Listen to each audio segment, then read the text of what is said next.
Bonjour à vous et bienvenue sur jevimafoi.com.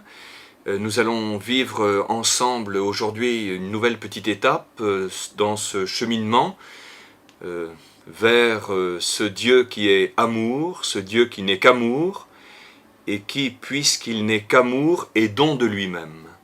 Cette superbe phrase toujours de Sainte Thérèse de Lisieux qui résume tout. Aimer, c'est tout donner et se donner soi-même. Dieu est amour et il est don de lui-même.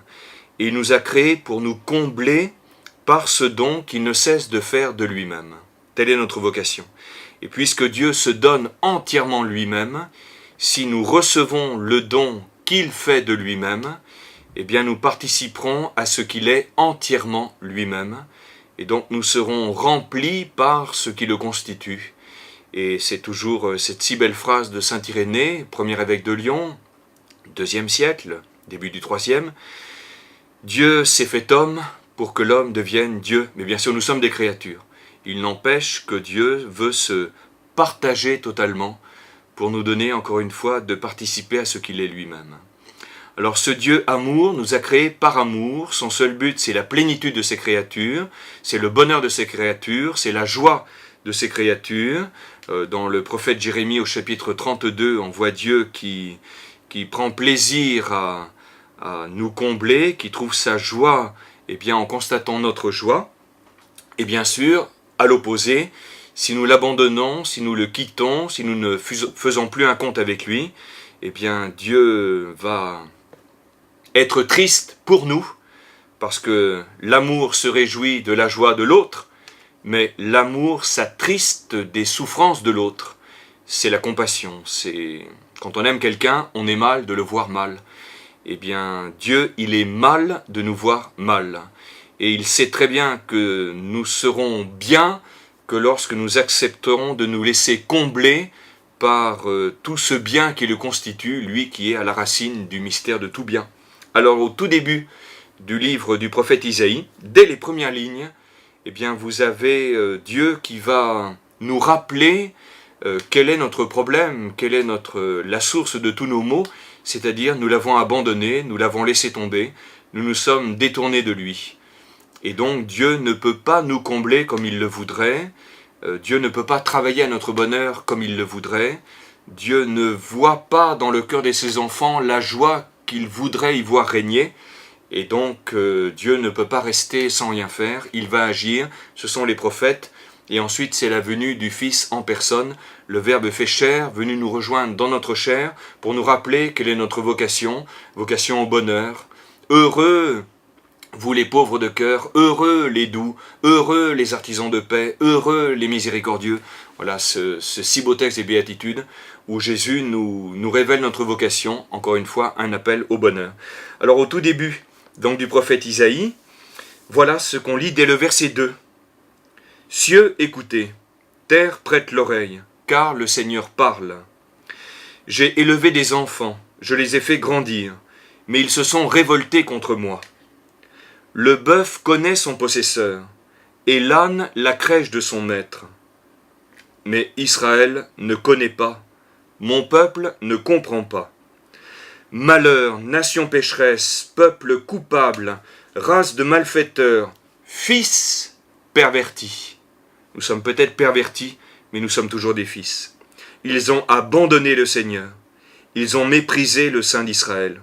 Ils se sont détournés de lui. » Voilà donc ce qui attriste le cœur de Dieu. C'est que l'homme, se soit détourné de lui, l'ait abandonné, vive sans lui, ne fasse plus un compte avec lui.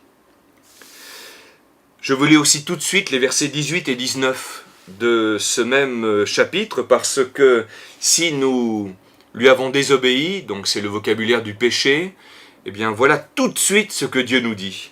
« Allons, discutons, dit le Seigneur.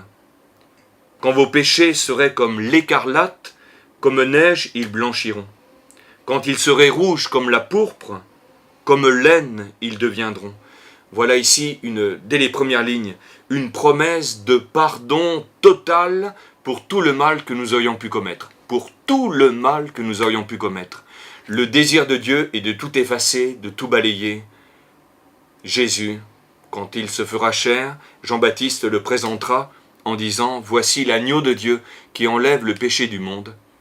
Et ce mot péché dans la culture hébraïque, c'est tout aussi bien l'acte que les conséquences de l'acte. Dieu nous propose donc le pardon total de toutes nos fautes.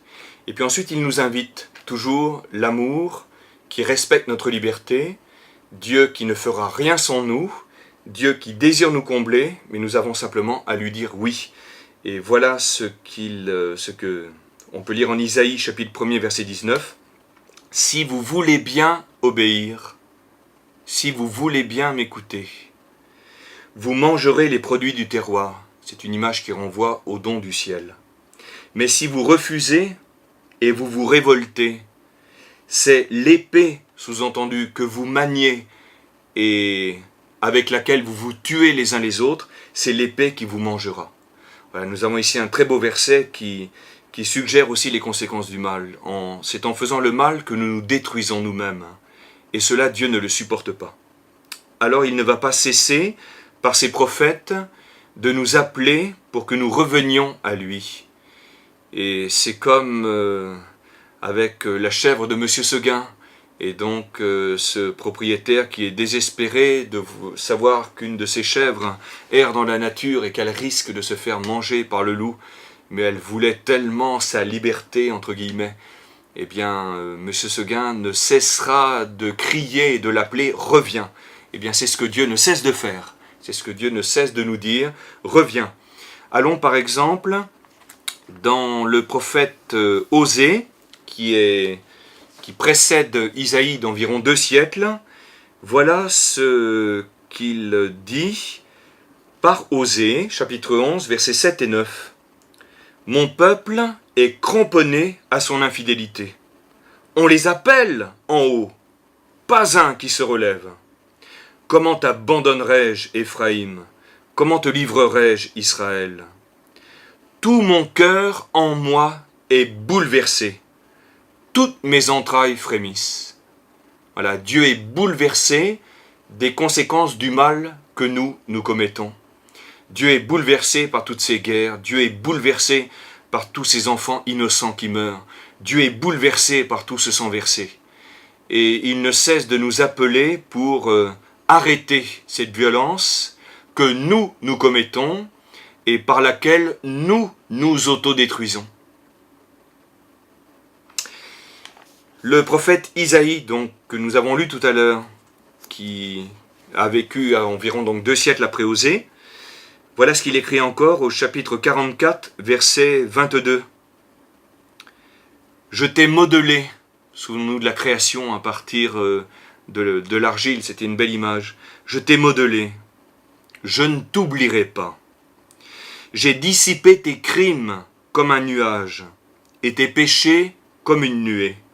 Reviens à moi, car je t'ai racheté. » Voilà, avant même que l'homme ait pris la décision de tout cœur de revenir à Dieu, Dieu de son côté, il a déjà dissipé tous tes crimes comme un nuage, tous tes péchés comme une nuée, c'est-à-dire toutes les fautes que nous avons pu commettre dans le cœur de Dieu sont déjà pardonnées.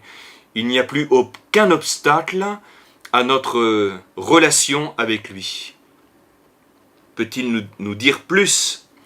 De même, dans le prophète Jérémie, au chapitre 3, versets 11 et suivants, le Seigneur me dit, « Israël va donc crier ces paroles du côté du nord. Tu diras, « Reviens, rebelle Israël, oracle du Seigneur.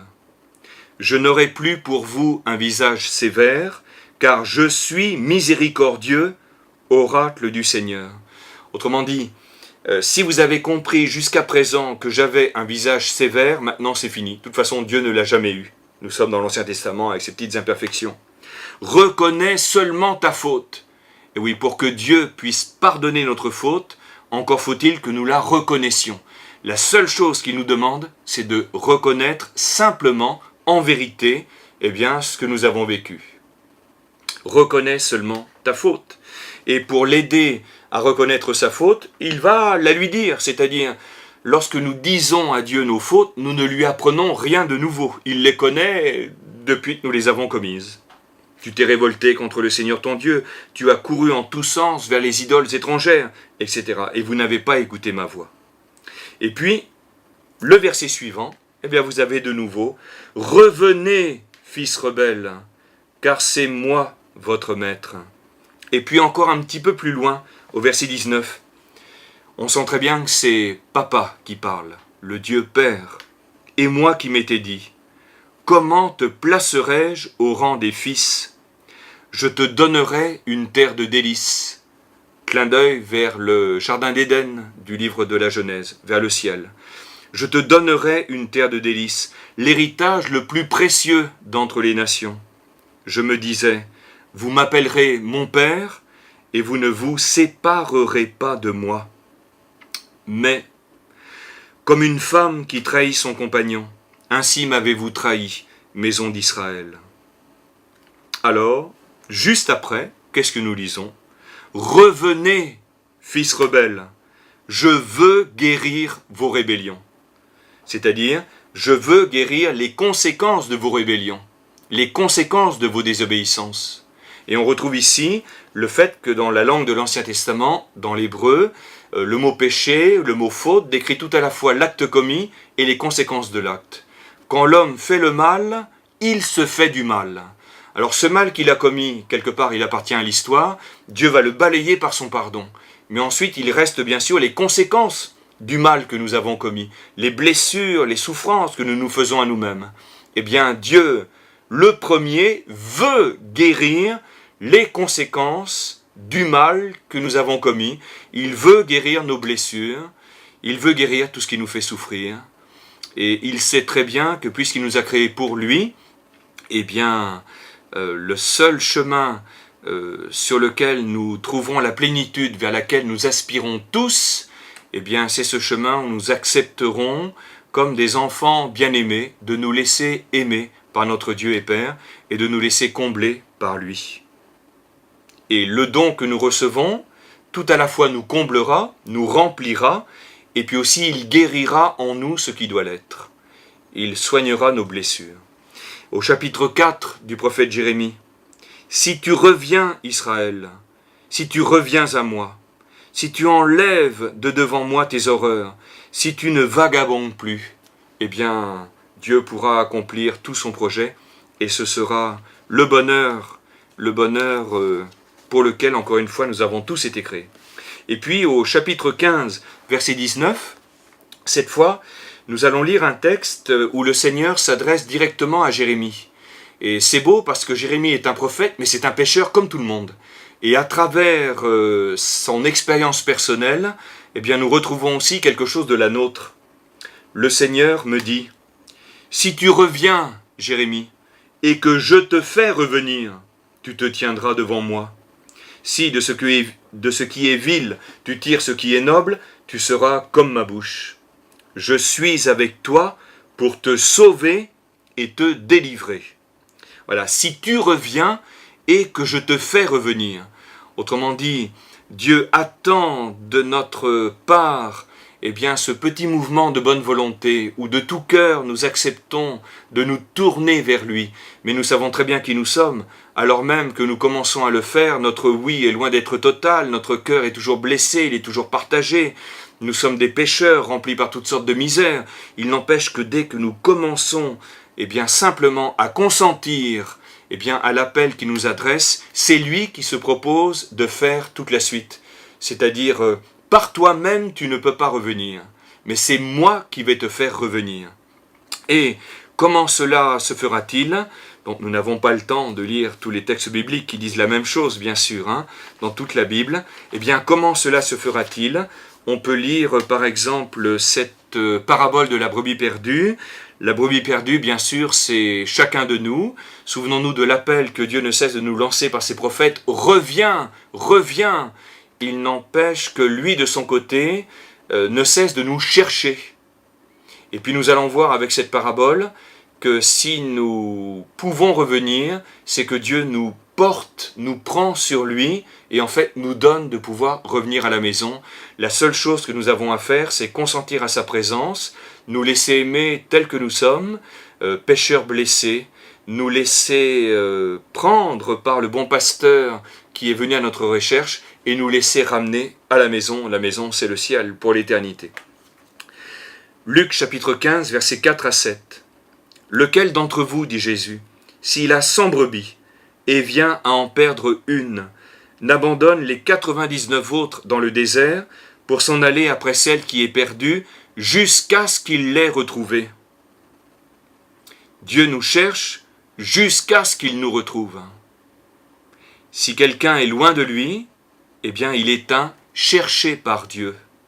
Si on pouvait prendre cette image, eh bien les murs du ciel sont tapissés d'affiches avec les photos de tous ceux et celles qui ne s'occupent pas de Dieu, qui ont abandonné Dieu, qui l'ont mis loin de leur vie, les photos avec, comme on le voit dans les films américains, « wanted » dessous.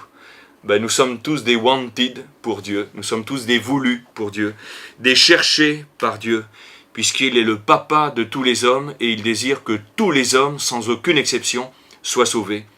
Alors on pourrait dire, plus nous sommes loin de Dieu, plus il se préoccupe de nous, plus il part à notre recherche, plus il désire notre salut, notre plénitude et notre vie, plus il met en œuvre tous les moyens possibles pour venir nous rejoindre. Ici, il abandonne donc les 100 brebis pour s'en aller après celle qui est perdue jusqu'à ce qu'il l'ait retrouvée. Et quand il l'a retrouvée, il la met tout joyeux sur ses épaules. Et de retour chez lui, il assemble ses amis et ses voisins et il leur dit « Réjouissez-vous avec moi, car je l'ai retrouvée, ma brebis qui était perdue. » C'est ainsi, je vous le dis, qu'il y aura plus de joie dans le ciel pour un seul pécheur qui accepte de se repentir que pour 99 justes qui pensent n'avoir pas besoin de repentir. Oui, parce que c'est juste là, tous les hommes sont pécheurs, donc ils sont aveugles sur eux-mêmes.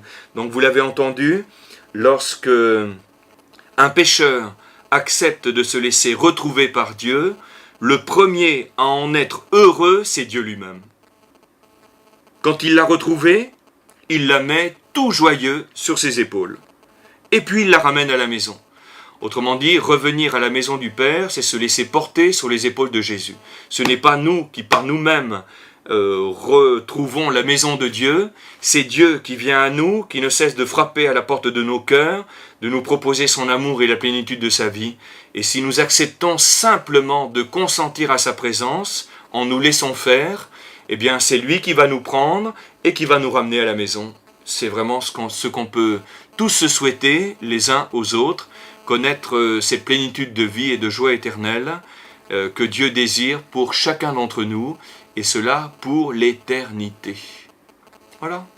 À bientôt sur jevimafoi.com.